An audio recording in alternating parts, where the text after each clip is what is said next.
जुनूनी इश्क पार्ट 18। अद्विका के गुलाबी होठ देखकर रुद्र फिर एक बार अद्विका की ओर बढ़ता है कि अद्विका उसे रोक लेती और उसका सर पकड़ के नीचे की ओर इशारा करती है। रुद्र को ये समझते देर नहीं लगती कि अद्विका को इस वक्त क्या चाहिए। वह बिल्कुल देर ना कर अद्विका के पैरों को अलग करता है और उसे प्यार करने लगता है। ये पहली बार था। अद्विका पूरी तरह मचल जाती है और आहें भरती हुई कहती है, come on just fuck me please do fast. ऐसा कहते हुए अद्विका को रुद्र का उसे प्यार करना बढ़ जाता है। वह पूरी शिद्दत से प्यार करने का काम जारी रखता है। कुछ देर में अद्विका और रुद्र का प्यार रंग लाता है। ये बहुत अजीब सिचुएशन थी, पर रुद्र कुछ ना कह अद्विका को साफ कर देता है। अद्विका कुछ शांत हो चुकी थी, पर रुद्र की बॉडी किसी आग की तरह तप रही थी। वह अद्विका को अपने पैरों के बीच कर खुद से सटा लेता और कहता, माय शुगर लिप्स, मुझे उकसाकर तुमने बिल्कुल भी अच्छा नहीं किया। अब जो कि मैं भूखा हूँ तो मुझे शांत भी तुम ही करोगी। इतना कहकर रुद्र अद्विका के बॉडी में समा गया। अद्विका की चीख निकल जाती है और इसी के साथ रुद्र के फेस पर एक स्माइल आ जाती है। अद्विका दर्द से कराह रही थी और रुद्र प्यार कर रहा था, पूरे शिद्दत से कर रहा था। ये प्यार ही था, इसे हवस ना समझना। अद्विका का चिल्लाना इस वक्त कुछ काम नहीं आ रहा था। वह बस चिल्लाने और अपने हाथों से रुद्र को दूर करने की कोशिश करती है, पर नाकामयाब रहती है। वहीं रुद्र भी रुकने का नाम नहीं लेता। वह बस इस वक्त कोई शिकारी ही नजर आ रहा था, जो शिकार को किसी भी हाल में छोड़ने के मूड में नहीं था। रात जितनी गहरी होती जा रही थी, उस कमरे में मदहोशी भी वैसे ही बढ़ती जा रही थी। अब तक अद्विका रुद्र के आगोश में पूरी तरह जा चुकी थी और रुद्र आज शायद बिल्कुल भी रुकने के मूड में नहीं था। तभी तो उसे अद्विका के चीख, आंसू, दर्द कुछ भी नजर नहीं आ रहा था, या यूं कह लीजिए वह देखकर भी अनदेखा कर रहा था। शायद इसलिए दुनिया उसे रूथलेस कहती है। रुद्र अद्विका को प्यार करते हुए अचानक ही रुकता है तो अद्विका को भी थोड़ी राहत मिलती है, पर दूसरे ही पल रुद्र अद्विका को प्यार करते हुए ही उसे उठा के अपने गोद में बैठा लेता है। अद्विका फिर एक बार चीख पड़ती है। दर्द से उसका बुरा हाल हो जाता है, क्योंकि ऐसे करने से रुद्र अद्विका के ज्यादा क्लोज आ गया था, जो अद्विका के लिए ज्यादा दर्दनाक था। शायद उसका इस हद तक नशा भी उतरने लगा था। वह इसी अवस्था में रोती हुई रुद्र को कहती है, मिस्टर प्लीज मुझे छोड़ दीजिए, मुझे नहीं करना, प्लीज मुझे जाने दीजिए। इस पर रुद्र अपने हाथों को अद्विका के कमर पे कस के पकड़ के कहता है, मैंने तो तुम्हें पहले ही कहा था, पर तुम नहीं मानी। तुमने जो मेरे अंदर की आग भड़काई है, उस आग को अब झेलो। इतना कह रुद्र फिर एक बार अद्विका को प्यार करने लगता। अद्विका दर्द से झटपटाने लगती, क्योंकि रुद्र का प्यार बहुत ज्यादा हो गया था। वहीं बनारस के घाट पर केसरी रंग के कपड़े में खड़ा एक शख्स ऊपर आसमान को देख रहा था, जहां काले बादल पूरे आसमान को घेर के रखे थे। तभी उसके पीछे और एक शख्स आके खड़ा होता है, जो करीब 27-28 वर्ष का था। वह भी ऊपर आसमान की ओर देखते हुए कहता है, गुरुजी, ये आज बादल कुछ ज्यादा ही काले लग रहे हैं, लगता है बहुत तेज बारिश होगी, और तूफान भी। तभी वह केसरी कपड़ा पहने हुए शख्स कहता है, तूफान गुरुजी नहीं, तूफान नहीं, पर हाँ बारिश बहुत तेज होगी जरूर।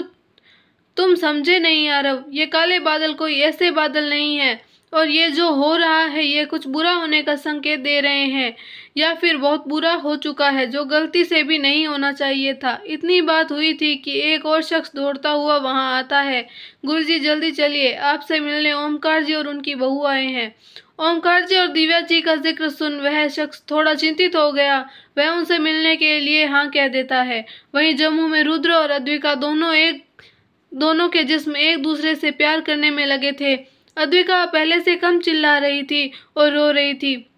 हाँ, कभी कभी हाथ पैर चलाती, पर यह उसके कोई काम नहीं आता, क्योंकि रुद्र हर बार उसके सारे सामने भारी पड़ता और अद्विका बेचारी सब कुछ खोकर थक हार कर रुद्र के सीने पे अपना सर रख लेती और कुछ ही देर में नींद के आगोश में चली जाती, या शायद वह रुद्र को सह नहीं पाई तो वह बेहोश हो गई। पर रुद्र तो शिकारी ठहरा, वह कहाँ अपने शिकार को छोड़ने वाला था।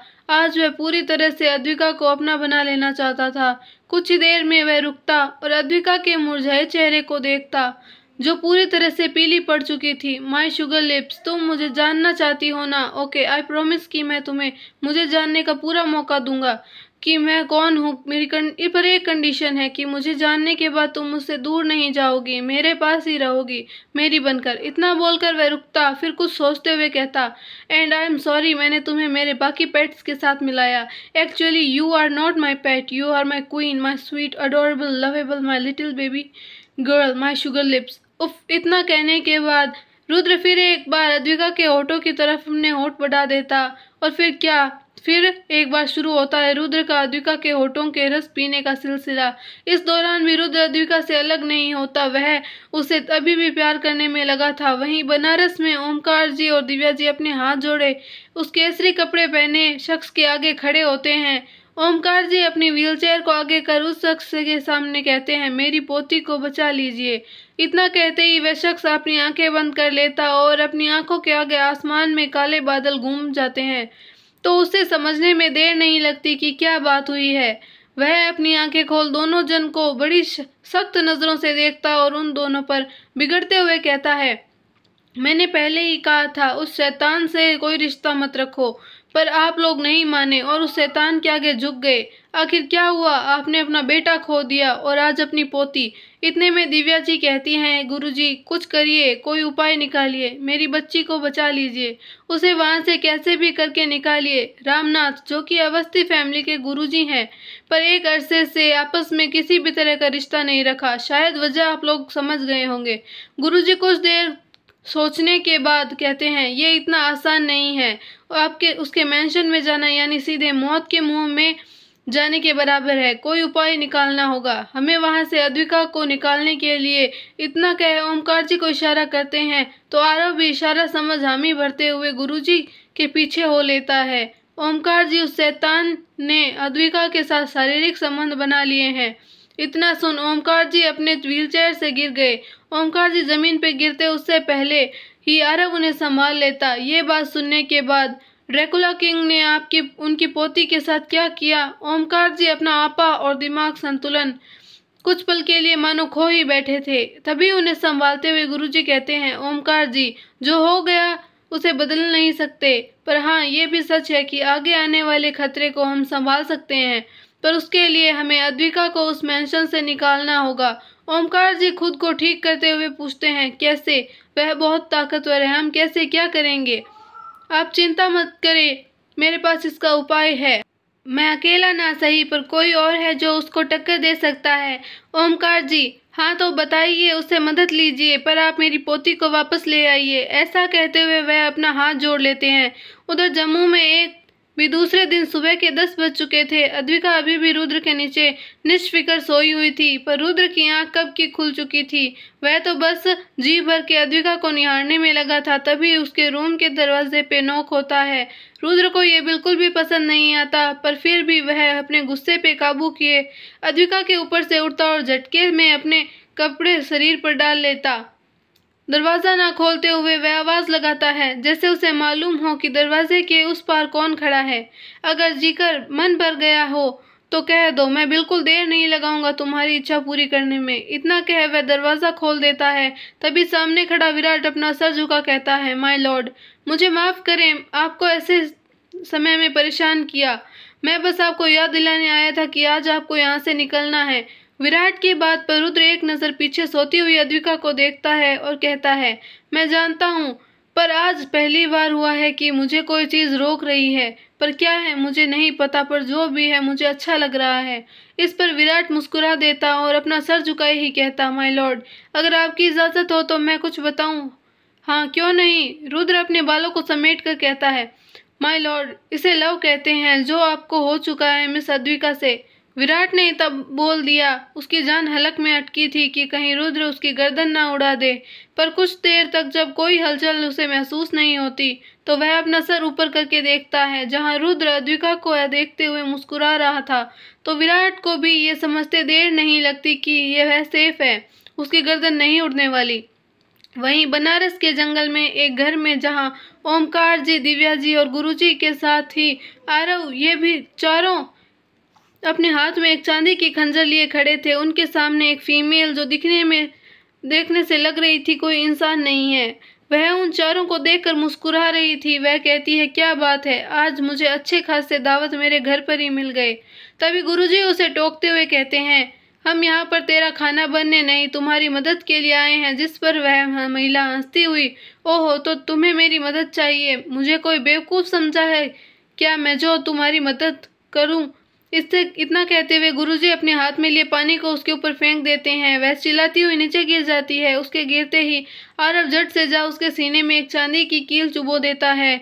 बस क्या था, वह फीमेल दर्द से कराहने लगी, जोर जोर से रोने लगती। हाय नास पीटे इंसान, ये क्या किया तुमने? निकाल इसे, मैं मरी जा रही हूँ। नहीं मणिका, ये कील तब तक नहीं निकलेगी जब तक तुम हमारी मदद ना कर दो। गुरुजी के बात पर मणिका उन्हें गुस्से से घूरती हुई, कैसी मदद? ड्रैकुला किंग के घर में घुसने की मदद। वहीं जम्मू में अद्विका अभी भी गहरी नींद में सो रही थी, पर रुद्र ने उसके नंगे बदन पे कपड़े डाल रखे थे।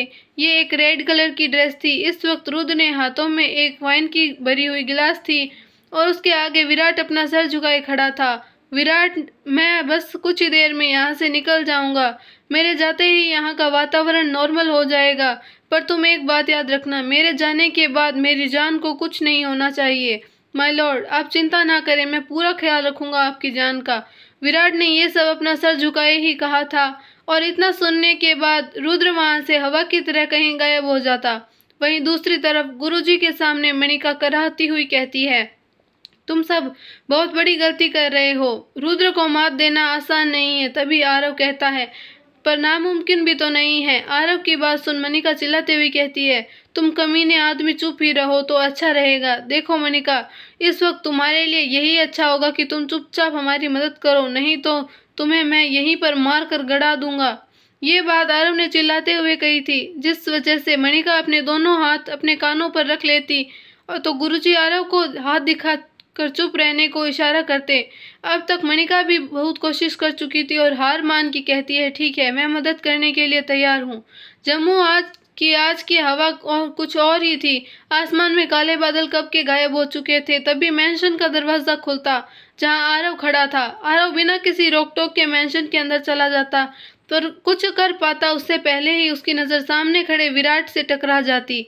हमेशा शांत और मजाकिया अंदाज में रहने वाले विराट की आंखें आज आग उगल रही थी। उसे देखकर अंदाजा लगाया जा सकता था कि वह इस वक्त किस कदर गुस्सा हो रहा है, पर विराट कुछ कहता या करता उससे पहले ही विराट के सीने में एक कील चुभती है, जिससे साथ ही विराट अपने घुटने पे आ जाता कि तभी वहां गुरुजी की आवाज़ गूंजती है, तुम जल्दी करो आरव, ये कील इसे ज़्यादा देर नहीं रोक सकती। आरव भी अपने गुरुजी की बात मान जल्दी से अद्विका को ढूंढने में लग जाता है।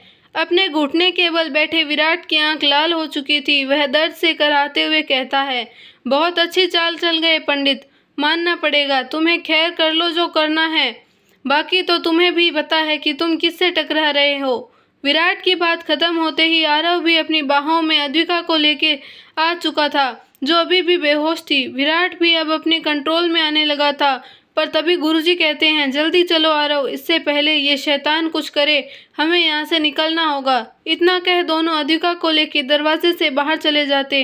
वह दोनों देखते ही देखते काले धुएं में कहीं गायब हो जाते हैं और विराट वहाँ खड़ा तीनों को धुएं में गायब होता देखता रहता है। ऐसा नहीं था कि वह उनके पीछे नहीं जा सकता था, पर वह कुछ सोचता और मायूसी लिए वहीं खड़ा रहता है।